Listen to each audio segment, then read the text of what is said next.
Hello everybody, this is Bill Smith, and this is my inaugural podcast. The purpose is to try to educate everyone and update everyone and connect with everyone as much as possible. Believe it or not, we're about 96% of the ISD, and if that doesn't share with you the mass size of what we're dealing with here, I don't know what does. So my goal is to reach out and connect and share with you a little bit about where we're at. Basically, we have two things that are going to drive our focus. These two driving questions. The first one is, how can I best serve your needs as you serve the needs of children? And I would hope that every one of us in our capacity focuses on that question. I know that if you ask of me of that, that's my role, and that's what I'm going to lead by and how I'm going to work. And the second part of that is, how will I know that I'm doing meeting your needs and leading learning? And that will be part of conversation and be part of feedback and data. But mostly just getting to know one another, and you feeling comfortable to talk to me and to talk with the people in your group as to, hey, how are you doing? And let's just be focused on how we can serve the needs of children. Now, one of the guiding principles that we're working on to try to drive our organizational focus is we want to have a mission, goals, and priorities, and we need to make sure everybody understands what those are, and that's kind of the purpose of this podcast.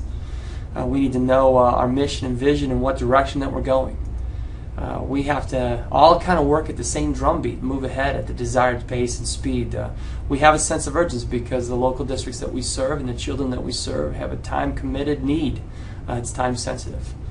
We have to make sure that we're focusing on this sense of urgency. We have to make sure that we're spending our time on relevant work. And the only way we know how to do that is to ask our customers, ask our local districts to seek out the data to see if we're successful. We have to make sure that we're able to do the things that we're supposed to do, that we have time to do it. We have to make sure that our organization is aligned so that we're set up for success. We're not doing things or we have structures or systems in place that prevent us from achieving our goal, that we have an organization that's focused around being able to be creative and free thinkers.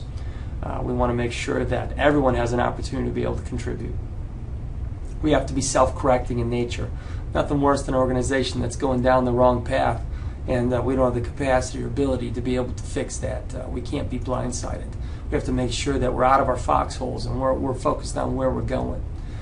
We can't achieve great results without overstressing, or without keeping ourselves within our capacity. If we overstretch, we'll go beyond our capacity, and we won't be the first choice for supports in our local districts. So we have to make sure that we can balance the challenges that are ahead of us. And we're going to do that, everyone in our role, I hope, is through reflective leadership.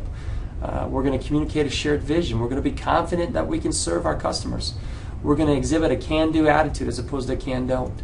We're going to facilitate and compromise. We're going to look at win-win solutions. I know that those are rare, but they're findable. I want to make sure that everyone is involved. We use a team-based approach. So as you're working to serve the needs of children, let's make sure we work within a team concept so that we can maximize our capacity. Let's be flexible and adaptive. I know that in the couple months that I've been here, we've had to adapt and adjust, and things are always changing. Let's make sure we listen attentively to what our customers are telling us. And let's make sure that we motivate one another to grow and to reach a new capacity. And let's just be encouraging to one another, and that's what I believe in, and that's my focus. So, and let's respect the staff and their thoughts, respect your colleagues, and let's value the feedback that's provided. Now, when we set clear goals and we share the achievement that we've accomplished, and we trust one another, we use a little bit of humor, we're going to be able to have a good time and achieve some things. So I'm not much for humor, or at least I try. And I don't know if many people laugh when I make jokes, but if ever you have an opportunity, you need some humor, bang your head on this PowerPoint. So I hope that we're all working towards the same mission, and we work to that direction with some pride and some enjoyment, and we care for one another. So for us to be focused on our results, we have to enable everyone to be part of the success. We have to provide a focus that we have accomplishments ahead. We have to kick up our passion for what we do and do well. We have great people here in instructional services in a variety of resources that are tied together. We just have to make sure that we're passionate about what we do, and we incorporate that in our daily work. And we have to strengthen our resolution to be focused on getting the job done. And there's so many challenges that step in our way, but if we work as a team, we'll do it. And we need to communicate. And one of the things that I want to make sure everyone knows is that I'm here to be able to reach out and to listen and be part of all the things that we do. So as we go forward, let's make sure we ask plenty of questions, and we'll make sure that we're solving the problems and uncovering opportunities as we go through. I don't think we can grow unless we ask questions as to how we're doing, why do we do things the way we do it, and is there a better way? And also, if you want, take me out to lunch, and I'll reciprocate. I think that as long as we're focused on building a collaborative environment and we can share time with one another, we'll be more focused on getting a job done. And let's make sure that we're demanding of one another. Let's make sure that we focus on our internal and external customers. Let's make sure that every day that we come to work, we're making a difference. And understand the facts of the moment and look for how trends are changing. It's important that we know that what may be right today may not be right tomorrow, and that we have to be adaptable and overcome that. And let's be innovative. Let's create. Let's do something special. And then let's just not be afraid of change. Ride the wave of change and stay engaged. Don't be fearful of it. And that's what I think instructional services needs to be. And I'm very excited to be part of it. So again, any questions or opportunities you have to share and to grow, let me know. Let me take the hurdles out of your way. And that's my goal. And let's know that the light at the end of the tunnel isn't that old school tunnel. It's kind of like this wave. And that light's a beautiful thing, but the wave is always moving, always changing, and we have to be able to move with it. So what's happening? One of the things that we're working on in instructional services is this incredible model called the IT, or the IT prototype. Our collaboration committee is working on it. We've got some challenges of making sure that we can get this thing rolled out. We have some timelines, and a lot of our resources have been allocated to this. We're working on teacher evaluation pieces, and we're working to be able to assist our local districts in that aspect. But when we talk about this learning platform, we're talking about blending a lot of the best practices that are out there.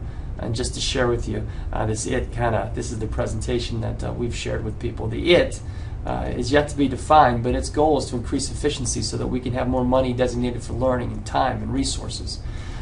This IT will help us with the ability to be able to provide common formative assessments, roll out the Common Core, get best practices through blended instruction, replace textbooks with digital textbooks, embed credit recovery acceleration tool. It looks kind of like this: at one point a login, kind of like a web page, very friendly for the digital learner. It gives the learners opportunities to be able to see digital lessons, traditional lessons. It basically reinvents education. These videos will include the best teachers on the best content area, getting past the what to the how, and assessment and real-time data, be able to provide teachers and students and parents an opportunity to be able to see how their kids are doing based on the standards, links to relevance. We're looking to reinvent education, and I think that we're getting along that pathway. Another thing that we're working on in instructional services is exploring a virtual high school concept. We need to make sure that we can support our local districts as the legislative group decides to take the cap off of the limits on virtual or cyber schools. We want to be able to make sure that we have a plan to be able to support them. This is a little bit of a snapshot of what we've discussed lately, and basically it's a way for us to be able to provide a high school that has the best practices model built in, that has a blended virtual piece, maybe even leads to an associate's degree with college partners. We're in the process of discussing this with KSA committee. So again, we're tackling the big issues. And then our team, as an example of how good we work together, we presented to KSA and KLC the challenges of cut scores. I mean, think about this. The cut scores are going to go up.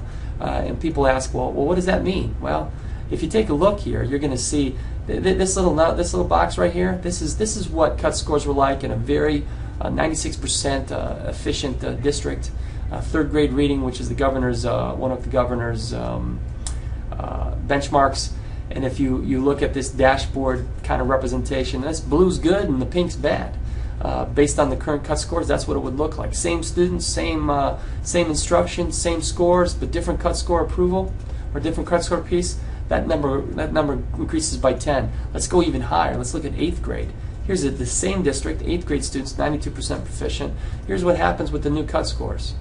Now, we have to help our districts. We have to help them not only message what will happen in their district, but also give them some tools.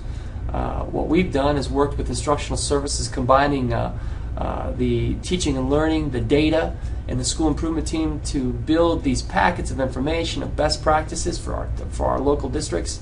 We've shared them at KLC and with the superintendents, and hopefully we make a short-term impact.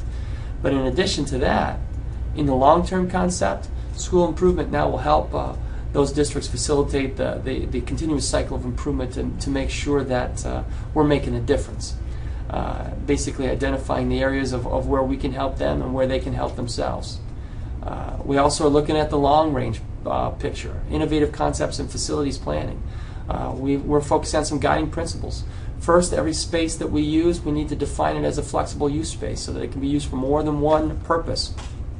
In addition, we want to make sure that we're collaborative in the selection of the space, the partnership with the space, and to be able to purpose that space. And then the last piece is that when we build or we expand or we reinvent